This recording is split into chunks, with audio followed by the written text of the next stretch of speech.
Hola, ¿qué tal? Bienvenidos a Palabra y Espíritu y bienvenidos a nuestra serie Cómo las sectas malinterpretan la Biblia.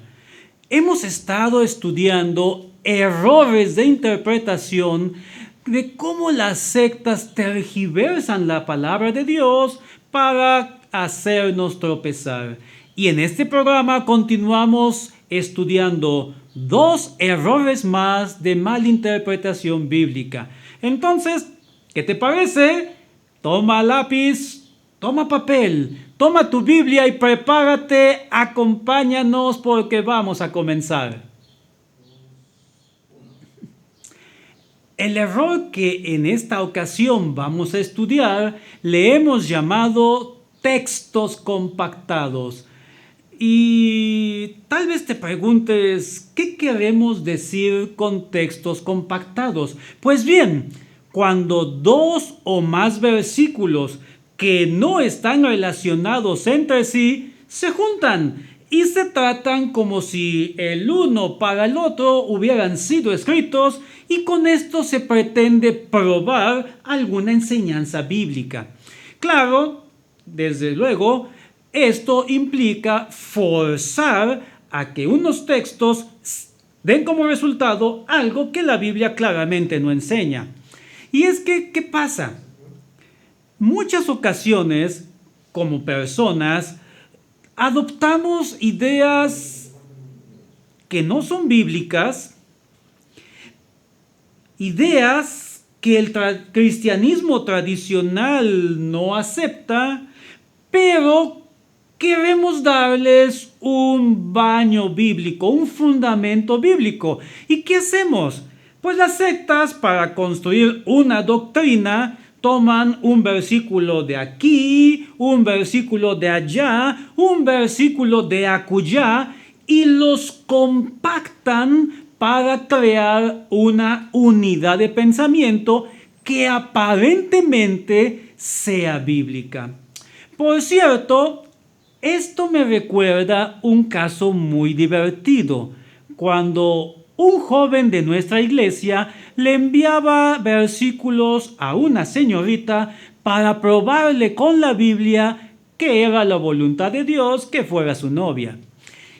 Entonces, recuerda, compactar significa tomar versículos que de manera aislada no están relacionados y juntarlos, compactarlos para que dé como resultado una doctrina que yo quiero respaldar. Pero si somos honestos, si usamos esta técnica de compactar textos, francamente estamos creando una especie de Frankenstein textual. Es decir, estamos creando algo a partir de partes completamente aisladas, no relacionadas, pero queremos que acabe siendo una unidad. Como hemos estado estudiando, las sectas van a malinterpretar la Biblia utilizando este método.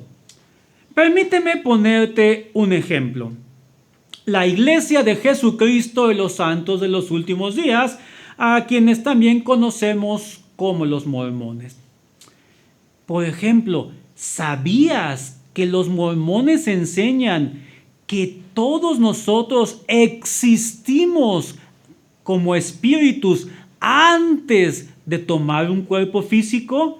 Es decir, esta doctrina de una preexistencia espiritual la registra el Manual del Misionero Mormón. Escucha atentamente lo que este manual dice. Cito textualmente: todos vivimos en una existencia premortal, como espíritus con nuestro Padre en los cielos. Inmediatamente saltan las alarmas y nos damos cuenta que esta doctrina no es bíblica. De hecho, este argumento de una preexistencia espiritual no corresponde a las intenciones de la Biblia misma. Entonces, ¿qué pasa? Los mormones van a tratar de justificar esta doctrina ¿Cómo? Pues simplemente tomando varios versículos que de manera aislada tienen algún parecido con este hecho de una preexistencia y los van a compactar para que a nosotros nos dé la impresión de que efectivamente están relacionados y que es una doctrina bíblica. ¿Cuáles son las estrategias que usan los mormones para respaldar bíblicamente esta idea de una preexistencia espiritual? Prácticamente lo hacen de tres maneras. La primera de estas formas es tomar un versículo que se aplica a las personas en general, pero que no apoya la existencia de almas humanas antes de la concepción. ¿Y sabes qué? Para ello toman un versículo de la Biblia. Jeremías capítulo 1 versículo 5, el cual por cierto dice: antes que te formase en el vientre te conocí, y antes que nacieses te santifiqué, te di por profeta a las naciones. Y entonces uno se pregunta, ¿en verdad este versículo enseña una preexistencia de las almas? Claro que no. Definitivamente la Biblia no quiere decir que Jeremías, y como consecuencia ningún ser humano, hubiera existido antes en una forma de alma y posteriormente Dios le dio un cuerpo humano. Lo que quiere decir la Biblia es que de acuerdo al plan de Dios y a la omnisciencia de Dios, Dios ya había señalado que Jeremías sería un profeta para Israel. Pero además, dijimos, el chiste de compactar los textos es tomar varios. Y entonces van a tomar un segundo versículo de la Biblia, ahora de la carta a los Hebreos. En particular el capítulo 12, versículo 9, que nos dice: ¿por qué no obedeceremos al Padre de los Espíritus y viviremos? Los mormones nos dicen que este texto claramente enseña que Dios primero creó a los espíritus y después crea un cuerpo humano para asignarles a estos espíritus. Pero francamente, si nosotros leemos el texto, esta idea de que había espíritus antes de un cuerpo humano nunca pasó por la mente del autor de la carta a los Hebreos. De hecho, lo que la carta a los Hebreos nos dice es que Dios es el creador de espíritus, pero no un precreador de espíritus para posteriormente darles un cuerpo humano. De tal manera que, honestamente, no hay ninguna conexión. No hay esta conexión que pretenden los mormones. Pero continúa. Hay que seguir buscando versículos bíblicos que apoyen esta idea. ¿Cuál es su segundo paso? Pues muy fácil. Tomar versículos que claramente nos hablan de la preexistencia de Jesús. Y entonces tomar esta preexistencia y hacerla extensiva a todos los seres humanos. Para ello, también citan la Biblia y en este caso van a poner de ejemplo el Evangelio de Juan, capítulo 17, versículos del 3 al 5. Versículos que, por cierto, permíteme leer para ti. La Escritura dice: y esta es la vida eterna, que te conozcan a ti, el único Dios verdadero, y a Jesucristo a quien has enviado. Yo te he glorificado en la tierra. He acabado la obra que me diste que hiciese. Ahora pues, Padre, glorifícame al lado tuyo con aquella gloria que tuve contigo antes que el mundo fuese. Curiosamente, cuando los mormones citan este versículo de la Biblia, están pensando como un cristiano ortodoxo, como un cristiano tradicional, es decir, aceptan que Jesús existía antes de su encarnación, pero la usan para decir que al igual que Jesús, todo ser humano existió antes de tomar un cuerpo humano. Cosa que, por cierto, repetimos, ten por seguro que nunca pasó por la mente de Juan. El siguiente paso es tomar algún texto que hable de la existencia de espíritus, en este caso ángeles, antes de la caída de Adán y Eva. Y entonces con esto comprobar que hay una preexistencia de espíritus. ¿Qué es lo que está pasando aquí? Bueno, hay que tomar otro versículo de la Biblia para poder dar soporte a esta idea. Aquí nos van a presentar Apocalipsis capítulo 12, versículos del 7 al 9. Texto que, una vez más, te voy a permitir que me dejes leerlo para ti. La Biblia dice: después hubo una gran batalla en el cielo. Miguel y sus ángeles luchaban contra el dragón, y luchaban el dragón y sus ángeles, pero no prevalecieron, ni se halló ya lugar para ellos en el cielo. Y fue lanzado fuera el gran dragón, la serpiente antigua que se llama Diablo y Satanás. Fue arrojado a la tierra y sus ángeles fueron arrojados con él.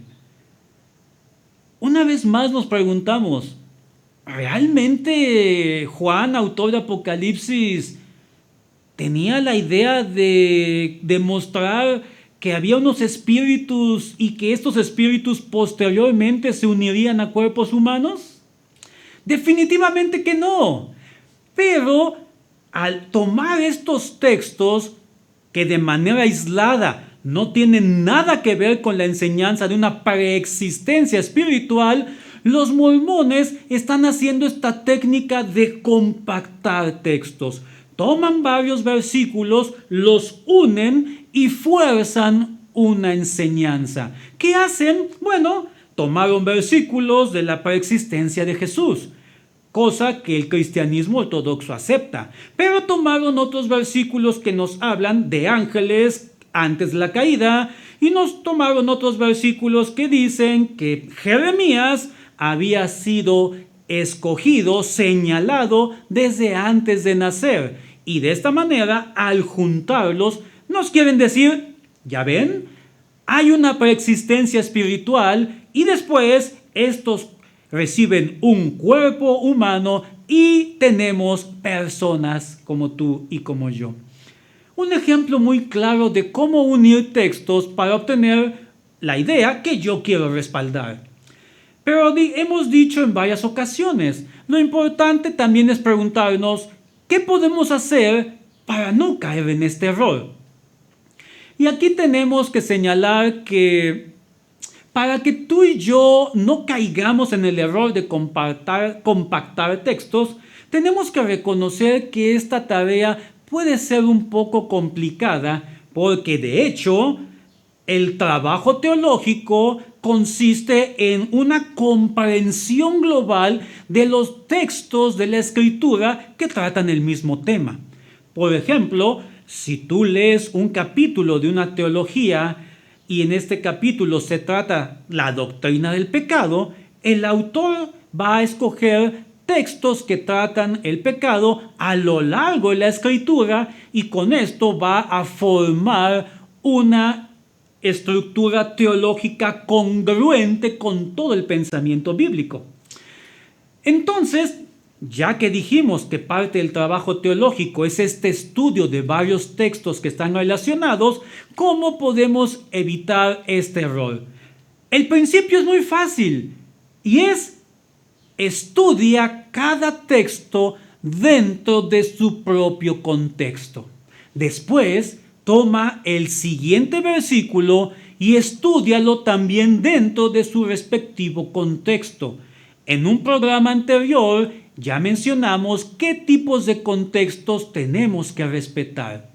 Ahora, si al estudiar los contextos de estos diferentes versículos que quieres estudiar, te das cuenta que tienen puntos en común, es decir, su enseñanza se sobrepone, se complementa, entonces podemos decir que este es algo importante para el estudio y la enseñanza bien pudiéramos darla como bíblica y que nos aporte un mayor entendimiento de la Escritura. Permíteme ponerte como ejemplo algo que seguramente vimos en la escuela. En particular, las clases de matemáticas que tanto nos gustaban. ¿Te acuerdas de que nuestro maestro o maestra de matemáticas nos enseñó lo que se llaman conjuntos?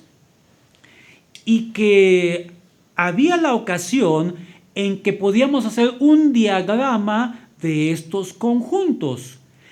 Y que cuando ambos conjuntos tenían elementos comunes, estos elementos se sobreponían en un diagrama que se llamaba diagrama de Euler.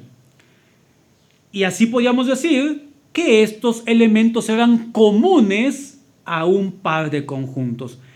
Algo parecido sucede con el estudio bíblico.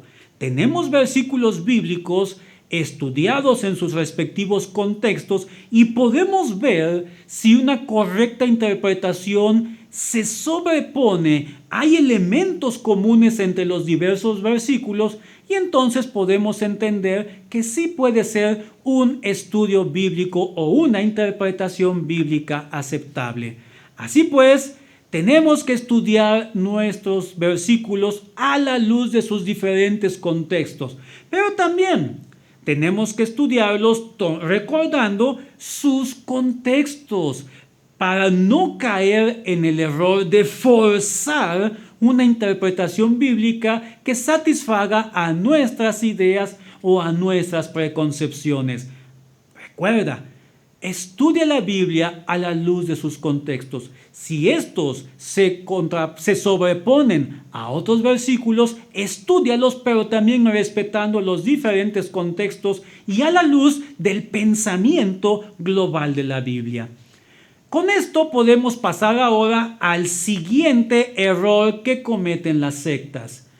Un error al cual hemos llamado sobreespecificación.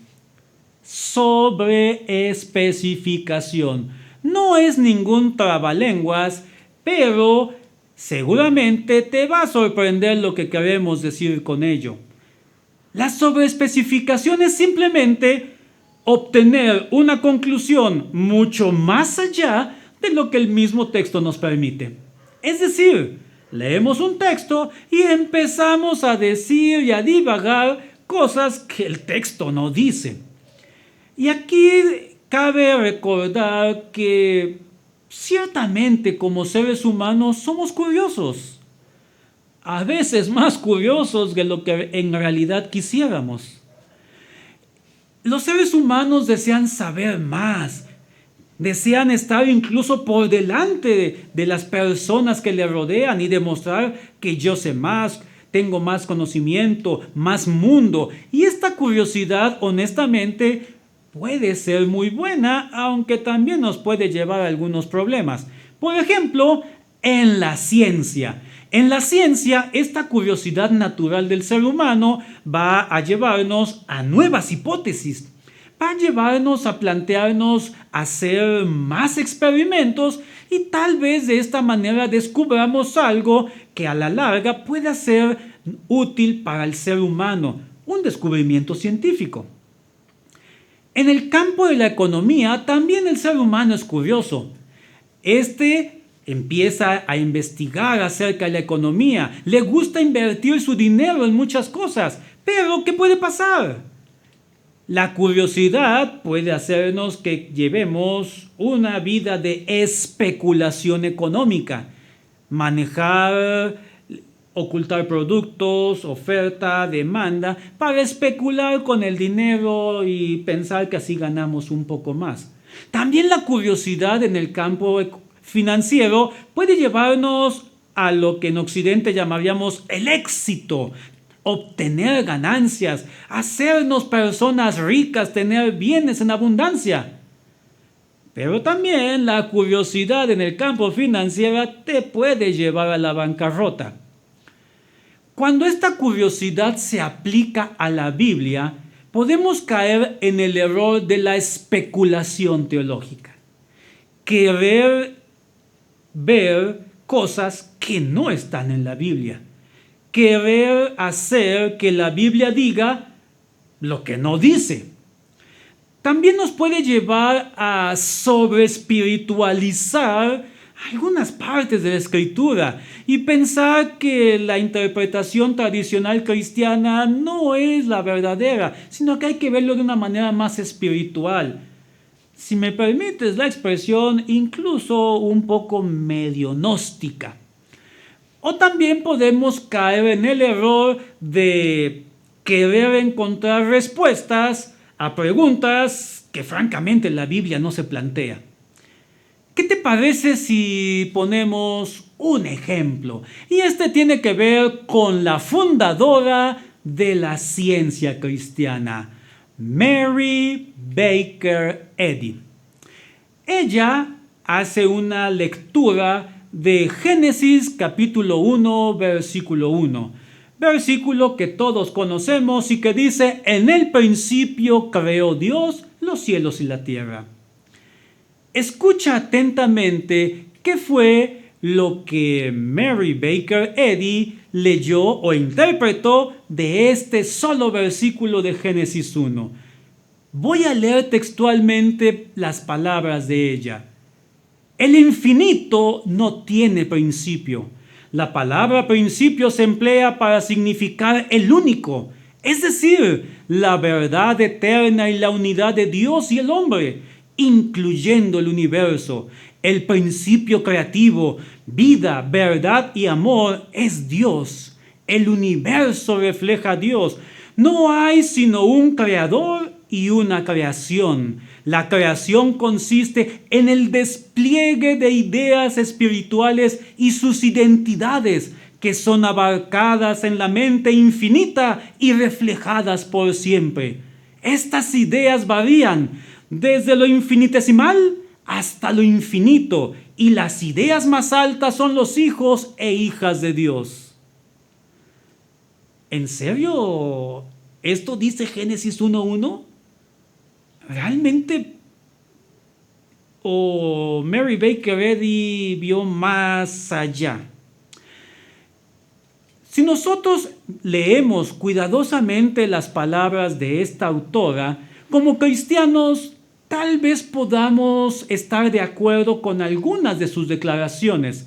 Por ejemplo, cuando ella dice que el universo refleja a Dios, esto inmediatamente trae a nuestra mente el Salmo 19, versículo 1, que dice: los cielos cuentan la gloria de Dios y el firmamento anuncia la obra de sus manos. Pero por otra parte, tenemos que decir que francamente lo que escribe Mary Baker Eddy sobre Génesis 1:1 va mucho más allá de lo que la misma Biblia quería decir. Y aunque honestamente podríamos hacer un estudio más detallado de las cosas erróneas que ella escribió, bástenos con tenerla como un clarísimo ejemplo de este error de sobreespecificación. Dijimos: querer ver, leer o interpretar más allá de lo que el texto bíblico nos permite. Pero después de haber visto este error tan peculiar sobre un versículo tan corto como Génesis 1:1, conviene que nos preguntemos cómo evitamos caer en semejante error. Y aquí tenemos que señalar que, como seres humanos, honestamente, a veces somos tentados a querer ir más allá del significado inmediato del texto bíblico. Porque a veces tenemos la idea de que la Biblia dice lo que yo creo que dice o lo que yo quiero que diga. Por lo cual leemos la Biblia a la luz de estas ideas y estos presupuestos, lo cual definitivamente no es lo correcto. Entonces, ¿cómo podemos vencer este riesgo de ir más allá de lo que el texto bíblico nos dice? Pues muy sencillo. Ajustémonos a lo que dice el texto. Evitemos forzar su significado. Evitemos extraer conclusiones que el texto bíblico no dice. Evitemos sacar detalles que a veces son irrelevantes y que el texto no nos dice, y evitemos aislar este versículo de su contexto. Recuerda, siempre tenemos que estudiar la Biblia a la luz de sus contextos y a la luz del pensamiento global de la Escritura. Evitemos caer en este error de querer ver más allá de lo que la Biblia misma nos permite. Hemos llegado al final de este programa. Como siempre, te agradecemos mucho que nos hayas acompañado y te invitamos a que nos acompañes en los demás programas de esta serie, pero también en los contenidos que preparamos para ti en este canal Palabra y Espíritu. Por nuestra parte, muchísimas gracias y de todo corazón, que Dios te bendiga.